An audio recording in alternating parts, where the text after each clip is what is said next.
بسم الله الرحمن الرحيم والصلاة والسلام على سيد المرسلين وعلى آله وصحبه الطيبين الطاهرين. Je voudrais dans cette brève émission vous parler de Tariq Ramadan et de ses propositions théoriques. Alors celui qui passe pour un intellectuel controversé, entre guillemets, a été également accusé de tenir un double discours. Mais nous, ce qui nous intéresse ici, c'est ce qu'il pense et non pas, ou ce qu'il a pensé, ou ce qu'il propose, et non pas ses déboires médiatico-judiciaires. Et ce qui me donne l'occasion de parler de Tariq Ramadan, c'est son livre intitulé Mon intime conviction. Dans ce livre, il se présente comme étant un adepte du courant réformiste, et ce courant réformiste a pour mission de relever un certain nombre de défis, dont deux qui sont notamment mis en avant par Tariq Ramadan. D'abord, rester fidèle, dit-il, aux sources scripturaires, on le cite, c'est-à-dire aux principes de l'islam. Alors les sources scripturaires, traditionnellement, c'est donc le Coran, la Sunna, l'Ijma', et en même temps, donc faire accueil ou faire droit aux exigences de l'époque, c'est-à-dire de l'évolution, comme il le dit lui-même dans ses termes, de l'évolution des contextes historiques et géographiques. Alors, il précise d'emblée qu'il est aux antipodes de l'approche littéraliste, qui, dit-il, se contente de citer les versets. Alors, entre parenthèses, les grands penseurs littéralistes ou les ténors de l'approche littéraliste ne se contentent pas de citer des versets. Si on prend le cas de Ibn Taymiyyah, je ne pense pas qu'on puisse le réduire à un citateur de versets. Voilà. Je ferme la parenthèse. Donc les réformistes, les littéralistes, dit-il, il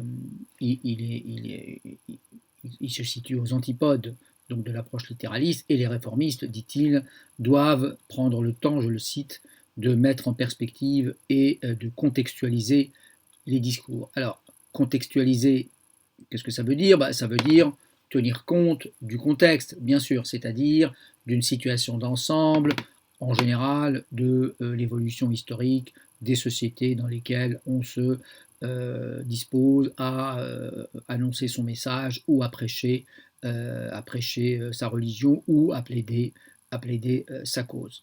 Alors, il nous annonce, Tariq Ramadan nous annonce quelle est sa méthode pour arriver à relever ces défis, c'est-à-dire à articuler finalement les exigences du siècle avec les grands principes de l'islam, les principes fondateurs et les dogmes de l'islam.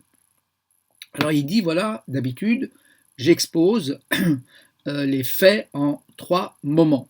Alors j'ouvre une parenthèse, on n'est pas obligé d'exposer uniquement des faits, en général on peut aussi exposer des idées. Là il parle de faits. Alors d'abord, première étape, citation des versets ou du hadith et exposé de son sens littéral.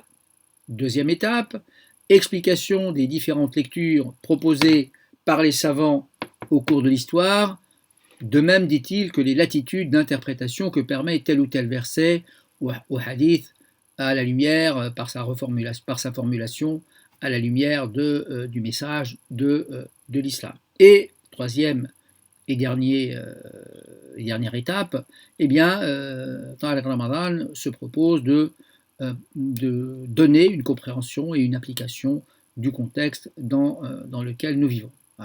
Application du verset, du hadith, dans le contexte de l'époque dans laquelle nous vivons. C'est, dit-il, ce qu'il appelle l'approche réformiste. Et il donne tout de suite un exemple de cette façon de fonctionner. Il dit voilà, il y a des versets coraniques sur le fait de battre sa femme. Alors le raisonnement de Tariq Ramadan consiste à dire que de tels versets existent, mais à exposer la liste des interprétations données, et à la lumière de ces interprétations, et en prenant appui sur l'exemple du prophète sallallahu, de conclure que finalement la violence conjugale est contraire, même si elle figure dans le texte, elle est contraire aux préceptes de l'islam, et que de tels actes doivent être condamnés. Donc on a vu les principes de sa méthode, donc en 3 moments, et on voit effectivement qu'il applique tout ça à un exemple, et bien entendu, Tariq Ramadan ne prend pas l'exemple des femmes battues au hasard, car les musulmans sont très souvent sommés, mis en demeure de s'expliquer sur la condition, sur un certain nombre de sujets, notamment la condition des femmes, le terrorisme, la violence, supposée prétendument consubstantielle à l'islam. Mais attardons-nous un peu sur les procédés de Tariq Ramadan. Alors, les conclusions de Tariq Ramadan vont à l'encontre, on peut le constater déjà, du sens littéral des versets. C'est ce que peuvent lui reprocher notamment les tenants de l'école littéraliste. Je ne dis pas que le raisonnement de Tariq Ramadan est faux ou illégitime, on peut tout à fait raisonner de cette façon. Mais ce que je veux dire par là, c'est que d'emblée, n'est-ce pas, en se situant dans l'optique réformiste et en contestant la validité de la lecture littéraliste, il échoue déjà à rallier autour de sa lecture l'unanimité des musulmans. Les littéralistes auront beau jeu de lui opposer la lettre du texte, auront beau jeu de lui dire que eux, ils respectent au moins, n'est-ce pas, qu'ils sont au moins fidèles au texte, à sa source première, et comme le Coran donc est la source première, eh bien, que pourrait-il leur répondre, puisqu'il dit lui-même qu'il interprète les versets sans ici évoquer la question de savoir quelle est la bonne interprétation du texte coranique. Les musulmans se sont beaucoup disputés sur la bonne interprétation des textes coraniques. Et les littéralistes pourront lui reprocher de s'éloigner, n'est-ce pas, de la lettre du texte, et donc d'être d'une certaine façon infidèle à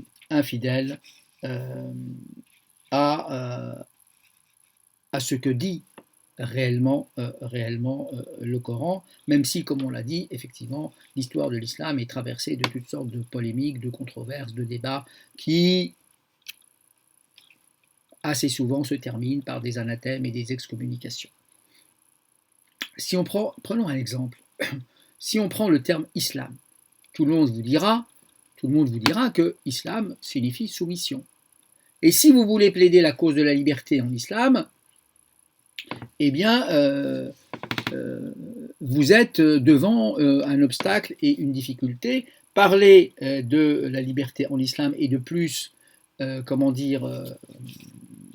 obstrué par le fameux qada, c'est-à-dire par ce qui est familièrement reçu comme le mektoub, c'est-à-dire que en fait tout est écrit d'avance, tout est joué d'avance, les actes des hommes sont prédestinés, et donc on a évidemment l'école ash'arite qui participe parfaitement de cette conception, puisque al-Ash'ari récuse la thèse mu'tazilite de la création libre des actes humains. Or aujourd'hui, chacun sait que la liberté est affectée d'un coefficient de valeur extrêmement positif.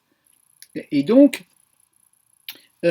comment la méthode, par exemple, de Ramadan, qui voudrait articuler, n'est-ce pas, le texte et le contexte, ici islam et le contexte qui valorise la liberté, comment est-ce qu'elle pourrait arriver à réussir ce tour de force? Je crains qu'elle ne le puisse pas. D'autre part, la méthode de Tariq Ramadan non seulement a le travers de poser en adversaire deux lectures, la lettre et l'esprit, et tranche en dernière analyse en faveur de l'esprit, celui-ci, enfin cette approche de l'esprit qui favorise l'esprit, étant jugée beaucoup plus conforme à l'esprit des temps actuels. La lettre est donc ainsi sacrifiée au profit de l'esprit. Cela peut sembler satisfaisant à une conscience moderne, mais que fait-on alors de la lettre? Et si un tel sens, celui de l'esprit, devait prévaloir, pourquoi est-ce que ça n'était pas inscrit d'emblée dans le texte coranique et pourquoi ne pas avoir pourquoi n'est-ce pas libellé ainsi? On se serait de cette façon épargné débats, controverses et l'unanimité aurait prévalu. Voilà ce que pourrait reprocher à Tariq Ramadan, donc ses adversaires ou ceux qui ou ses contradicteurs. Le véritable exploit aurait consisté à ménager un passage qui irait de la lettre à l'esprit, qui garantirait tous les droits de la lettre et n'affecterait en rien les droits de l'esprit. Au lieu d'opposer la lettre et l'esprit, on aurait réuni de cette façon ce que dit la lettre et ce que dit l'esprit en une synthèse supérieure où chaque sens, où l'approche littéraliste et l'approche selon l'esprit serait vraie dans son ordre. Un dernier point peut-être, l'interprétation ne peut pas être comme le rappelait, ne peut avoir lieu comme le rappelait l'illustre Ibn Rushd Averroès, que dans les latitudes et les limites permises par la langue arabe. Autrement, la porte serait ouverte à n'importe quoi. Donc, désireux de se conformer à l'esprit de notre temps, ce qui serait en fait tomber dans un autre type de taqlid, d'imitation aveugle ou servile, le procédé de Tariq Ramadan aboutit à opposer la lettre à l'esprit et donc, d'une certaine façon, le Coran à lui-même.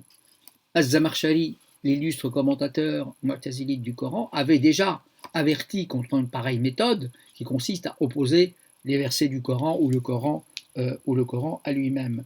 Ibn Rushd disait que les musulmans, nous musulmans, disait-il, je le cite, savons de manière catégorique que la spéculation démonstrative ne doit pas être en dissonance avec la teneur de la loi, car le vrai ne s'oppose pas au vrai, mais s'accorde avec lui et témoigne en sa faveur.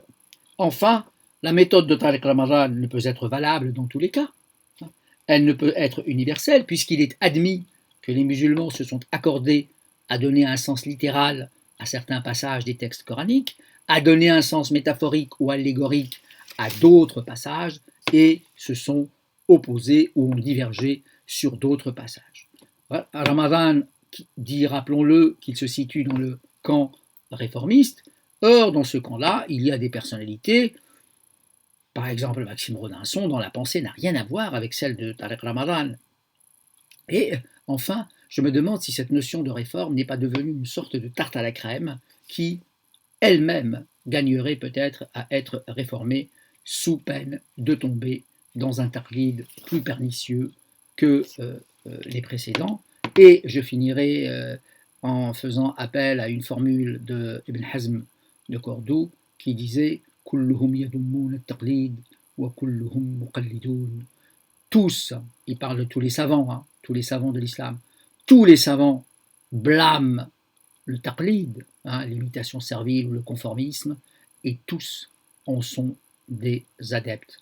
Donc, il ne faut pas se méprendre pour ma pensée, pour la pensée que j'exprime ici, qui est que effectivement, donc je ne suis pas dans le camp des littéralistes, mais je mène une étude critique sur ce que pourraient penser ceux qui ne pensent pas forcément comme moi, et donc je fais accueil à leurs critiques pour essayer de voir comment on pourrait avancer sur ce terrain-là.